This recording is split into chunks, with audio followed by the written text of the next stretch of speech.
In 1972, he was a hero. Bobby Fischer, the American genius who crushed Boris Spassky and broke the Soviet chess empire. But 20 years later, the same two men faced each other again, not in Reykjavik, but in war-torn Yugoslavia, a country under United Nations sanctions, a place where this match should never have happened. The U.S. Treasury sent Fischer a letter, a clear warning, do not play, or face prison. Fischer read it in front of the cameras, and spat on it. That single gesture turned him from world champion into a fugitive. This was more than just chess. It was defiance. It was exile. It was the beginning of Fischer's downfall, and the last great duel with his old rival, Boris Spassky. And now, let's relive that legendary game, move by move. The king's pawn thrust.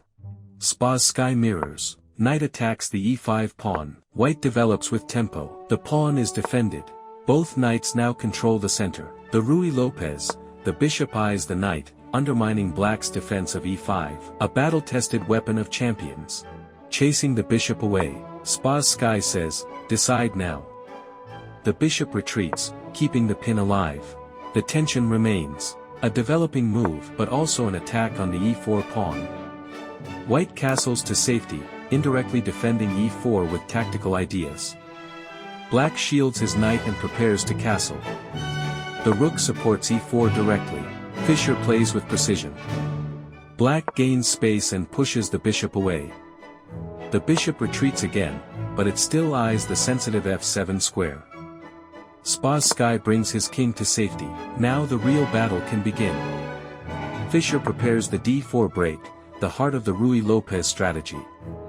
Spassky solidifies the center. A subtle move. White prevents a bishop or knight from jumping to g4. Fischer leaves nothing to chance. The knight retreats. Spassky wants to reroute it to d7, a more flexible square. The central break arrives. Fischer strikes with force. The knight completes its journey, protecting e5 and opening lines for development. Both knights now aim at the center. Fischer strengthens his position. The bishop comes to life on the long diagonal, staring at the e4 pawn. White's bishop also repositions, adding pressure on the kingside. Spassky brings his rook to the center, preparing tactical strikes against e4. Fischer begins a classic maneuver, the knight eyes g3, then f5, a slow build-up with deadly intent. Black tucks his bishop back, defense first. The knight jumps forward. It now stares at f5, ready to leap into the attack. Spassky shuts down f5, but weakens the dark squares around his king, a long-term problem. The bishop pins the knight. Fischer increases the pressure. Black chases it away. But every pawn move around the king leaves scars. The bishop calmly retreats, but the damage is done. Black's kingside is looser now. Spassky develops at last, connecting his rooks. Fischer strikes on the queenside. This game won't be quiet. A bold but questionable push. Spassky fights for space but leaves weaknesses. Fischer slams the door. The center is locked, and space belongs to white. Black advances. The queenside closes. Fischer grabs queenside space. His pawns dominate. A strange retreat. The knight looks misplaced, leaving black cramped. Fischer develops with purpose, eyeing b6, c5, and even kingside chances. Spassky pushes pawns recklessly, trying to create counterplay. The queen joins the attack. Fischer builds up slowly and surely. Spassky brings his rook across, perhaps dreaming of defense. The rook lifts, a typical Spanish maneuver.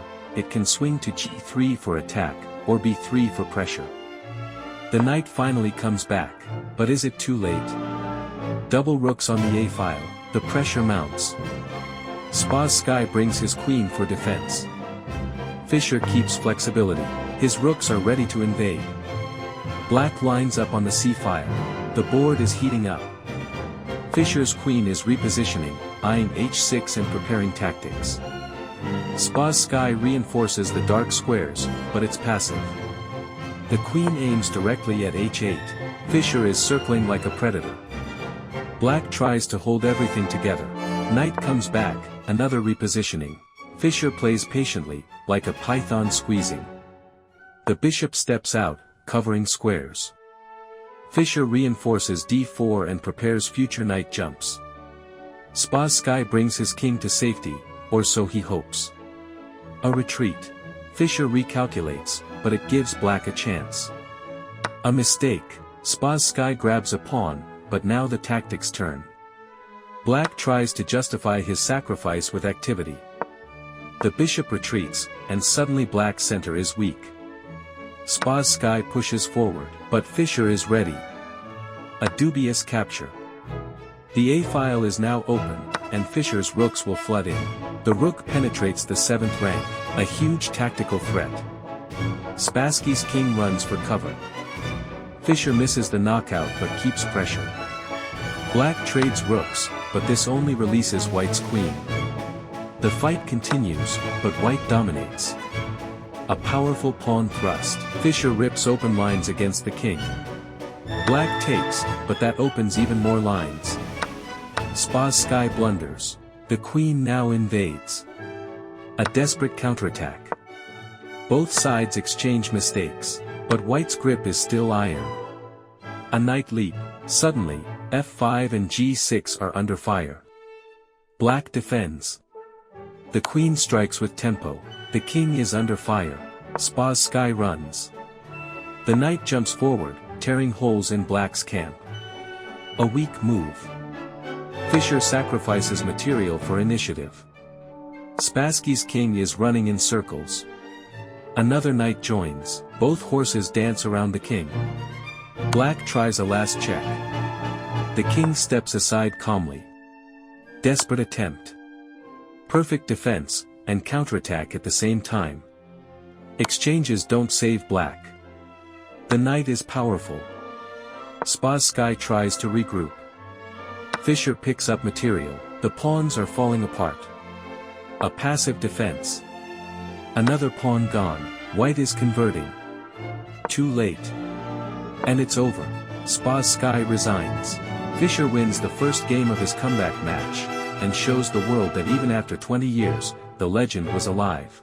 But Fischer's story didn't end on the board. After that controversial match, he lived in exile, hunted by governments, drifting from country to country. Once hailed as the greatest chess genius, he became a recluse, battling his own demons. Bobby Fischer spent his final years in Iceland, the very land where he had once been crowned world champion. There, far from the spotlight, he died in 2008 at the age of 64, 1 year for every square on the chessboard.